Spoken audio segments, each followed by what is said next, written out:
2단계 12호 2주 임금님 귀는 당나귀 귀. 날마다 자라는 귀. 옛날 신라시대에 경문왕이라는 임금님이 살고 있었습니다.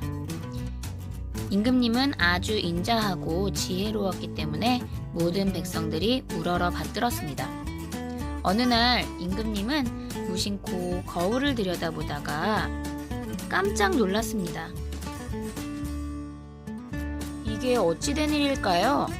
임금님의 귀가 전보다 훨씬 길어져 있었습니다.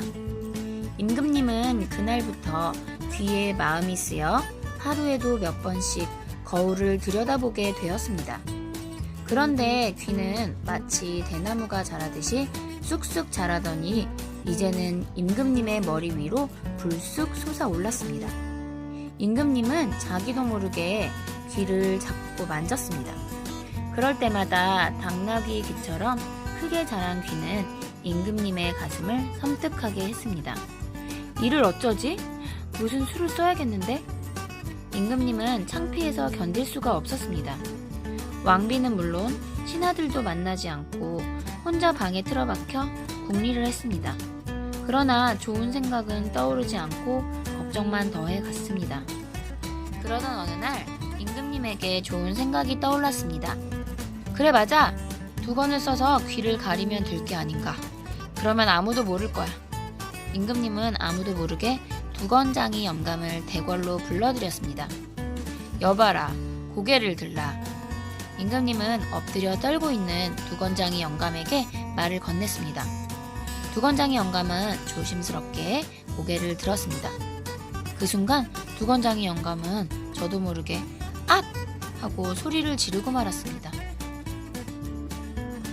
두건장이의 장이와 개구쟁이의 쟁이. 장이는 주로 손으로 물건을 만들거나 고치거나 그리거나 하는 사람을 가리키는 말이고, 쟁이는 앞에 오는 말의 성질이나 행동을 나타내는 사람을 가리키는 말이에요. 두건장이, 두건을 만드는 사람.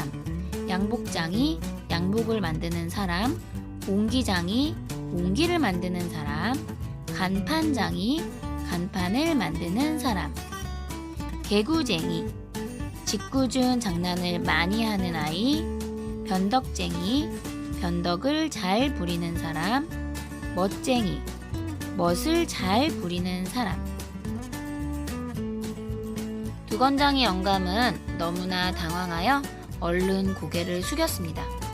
물론 당나귀 귀만큼 커다란 임금님의 귀를 보고 놀란 것이지요.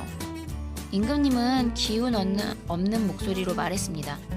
자네도 보다시피 이상하게도 짐의 귀가 이렇게 자꾸 커지고 있다네. 그래서 생각다 못해 자네를 부른 것이네. 어차피 이렇게 커진 귀가 다시 작아질 리는 없을 것이니 자네가 이 귀를 감쪽같이 가릴 수 있는 두건을 하나 만들어 주어야겠네. 예, 잘 알겠습니다. 두건장이 영감은 대답을 하고는 곧 임금님의 머리 둘레를 재고 귀의 길이도 쟀습니다. 그리고 속으로는 임금님의 귀가 잘 가려지고 맵시 있는 두건을 만들어 임금님께 바쳐야겠다고 생각했습니다. 그럼 정성을 다하여 만들어 곧 올리겠나이다. 두건장이 영감이 인사를 하고 물러나오려고 일어났을 때였습니다. 짐의 귀가 이렇게 된 것을 아는 사람은 자네 하나뿐이네. 그러니 두건을 만들 때에는 아무도 모르게 만들 것이며 누구에게도 짐의 귀에 대해 이야기를 해서는 안 되네. 한 사람이라도 알게 된다면 자네에게서 말이 나온 줄로 알겠네. 네, 내 명령을 어김없이 지켜야 하네. 만일 그러지 않으면 자네 목숨을 잃을 줄 알게. 임금님은 엄한 얼굴로 다시 한번 힘주어 말했습니다. 네, 명심하겠나이다. 두건장이 영감은 두려운 마음으로 이렇게 맹세를 하고 대궐에서 물러나왔습니다. 두건장이 영감은 집으로 돌아가면서 생각해 보았습니다. 방금 대궐에서 보고 들은 일들이 도무지 믿기지 않았습니다. 두건장이 영감은 집에 돌아오자마자 아무도 방에 들어오지 못하게 하고 정성껏 두건을 만들기 시작했습니다. 마침내 두건이 완성되었습니다. 비단으로 솜씨 있게 만든 두건은 두건장이 영감이 보아도 만족스러웠습니다. 두건장이 영감은 다음날 아침 일찍 임금님을 뵈러 갔습니다. 두건을 써본 임금님은 매우 기뻐하였습니다. 커다란 귀가 감쪽같이 가려져서 무척 마음에 들었습니다. 이 두건만 쓰고 있으면 임금님의 귀가 당나귀 귀처럼 크다는 것을 아무도 모를 것입니다. 참으로 수고했네. 자네에게는 큰 상을 내리겠네. 그러나 다시 일러두거니와 이 일을 절대로 다른 사람에게 말해서는 안 될 것이네. 이 일이 알려지면 자네는 목숨을 잃을 테니 항상 명심하고 입을 굳게 닫아야 하네. 네, 그리하겠습니다. 두건 쓴 임금님. 그 날부터 임금님은 밤이나 낮이나 심지어는 잠자리에 들어서도 두건을 벗지 않았습니다. 아무도 임금님 귀의 비밀을 눈치채지 못했습니다. 한편 두건장이 영감은 임금님의 엄한 분부대로 임금님의 귀에 대해서 아무에게도 말하지 않았습니다. 그러나 때때로 임금님의 귀 생각을 하면 픽 하고 웃음이 나오는 것만은 참을 수가 없었습니다. 어떤 때는 친한 사람을 만나 이런저런 이야기를 하다가 참 저 말이야 하고 자기도 모르게 임금님의 귀 이야기를 꺼낼 뻔했습니다. 물론 아차 싶어서 얼른 입을 다물었지요. 그러고는 얼른 하하하 하고 한바탕 웃어넘겼습니다. 그러면 친한 사람들은 두건장이 영감의 태도를 이상하게 생각하고 이렇게 물었습니다. 원 사람도 싱겁기는 말을 하려다 말고 갑자기 웃긴 왜 웃나? 아무것도 아니야. 갑자기 어젯밤 꿈 생각이 나서. 이렇게 둘러댄 적이 한두 번이 아니었습니다. 두건장이 영감이 요즘 머리가 이상해진 것 같아. 누가 아니래? 꼭 무엇에 홀린 사람 같다니까? 사람들은 모이기만 하면 두건장이 영감에 대해서 수군거리게 되었습니다. 그런데 날이 갈수록 두건장이 영감의 태도는 점점 이상해져 갔습니다. 길을 가다가도 혼자 실없이 웃었습니다. 어떤 때는 몸이 좋지 않아 자리에 누워 있으면서도 픽픽 웃곤 했습니다. 두건장이 영감은 정말 웃지 않고는 배길 수가 없었습니다. 웃음을 참고 있을라 치면 가슴이 답답해서 견딜 수가 없었습니다. 벌써 임금님께 두건을 만들어 바친 지 여러 해가 지났는데도 그때의 일이 바로 어제 일처럼 생생하게 머리에 떠올랐습니다. 당나귀 귀처럼 큰 임금님의 귀만 생각하면 웃음이 터져나옵니다. 차라리 속 시원히 임금님 귀는 당나귀 귀다 하고 누구에게든 한마디만 할 수 있다면 얼마나 가슴이 후련할까요? 그러나 입 밖에 내기라도 하는 날에는 큰일입니다. 당장 붙잡혀가서 목이 달아날 것은 뻔한 일이니까요. 그래서 남한테 말할 수는 없고 혼자만 알고 있으려니 미친 사람처럼 웃기라도 하지 않으면 숨이 막혀 죽을 것만 같았습니다. 임금님 귀의 비밀을 가슴속에 담아두고 있기가 하루하루 더 힘들어졌습니다. 그것을 참는 것은 죽기보다 어려운 일 같았습니다. 누구한테든 말하고 싶구나. 단 한 번이라도 속 시원히 말하고 나면 얼마나 후련할까?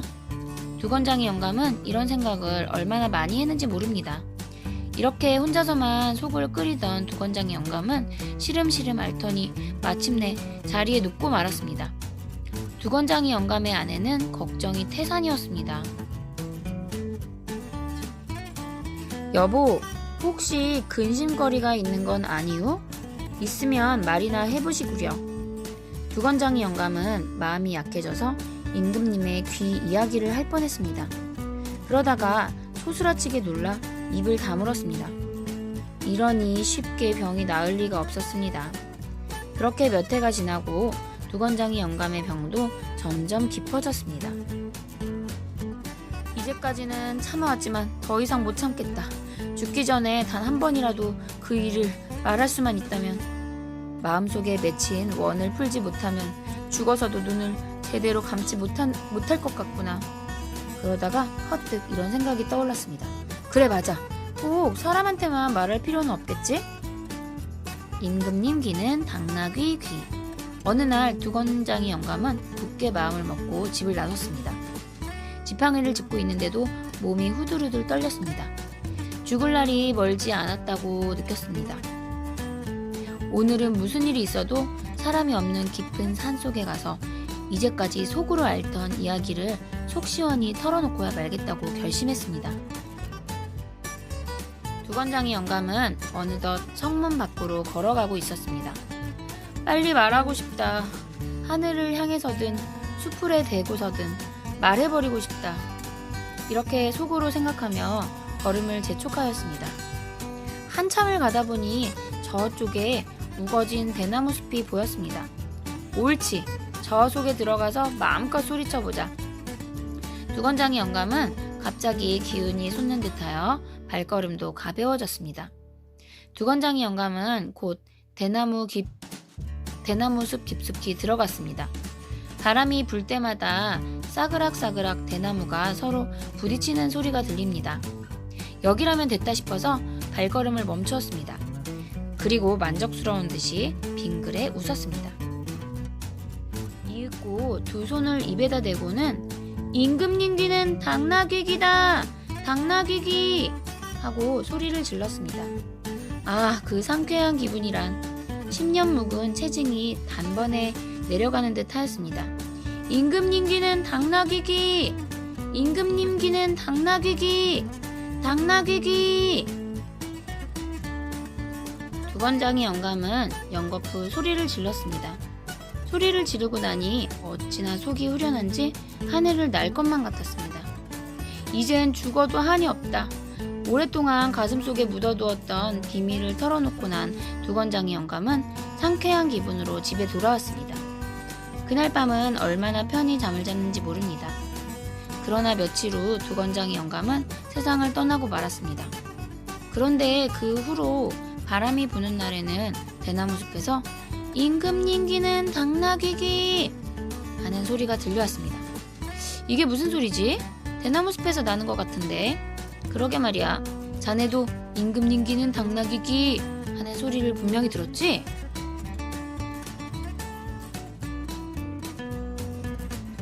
혹시 우리 임금님의 귀가 정말 당나귀 귀를 닮은 게 아닐까? 쉿! 알지도 못하고 그런 소리를 했다가 큰일 나려고 그러나? 이런 소문은 마침내 임금님 귀에까지 들어가고 말았습니다. 뭐 대나무 숲에서 그런 소리가 난다고? 참으로 고약한 일이군. 임금님은 화를 버럭 냈습니다. 여봐라, 그 대나무 숲을 당장 없애버려라. 신하들이 대나무 숲의 대나무들을 모조리 베어버리자 과연 그런 소리가 다시는 들리지 않았습니다. 그 뒤 대나무를 베어버린 그 자리에 한 농부가 산초나무를 많이 심었습니다. 시간이 흘러 산초나무가 숲을 이루었습니다. 그런데 바람이 불면 산초나무 잎들이 흔들리며 숲에서 이런 소리가 들렸습니다. 임금님 귀는 당나귀귀! 임금님 귀는 당나귀귀! 사람들은 모이기만 하면 임금님의 귀에 대해 수군거렸습니다. 그러나 이번에는 임금님이 화를 내지 않았습니다. 허허허, 고약한 산초나무로군 하고 하며 웃고 넘겼습니다. 진실은 아무리 감추려고 해도 결국은 밝혀지게 되어 있으니까요. 게다가 자신의 외모보다는 나라를 다스리는 데 힘쓰는 것이 옳은 일이라고 깨달았기 때문입니다. 그 뒤 임금님은 백성을 돌보고 나라를 다스리는 데에만 힘써서 많은 업적을 남겼다고 합니다.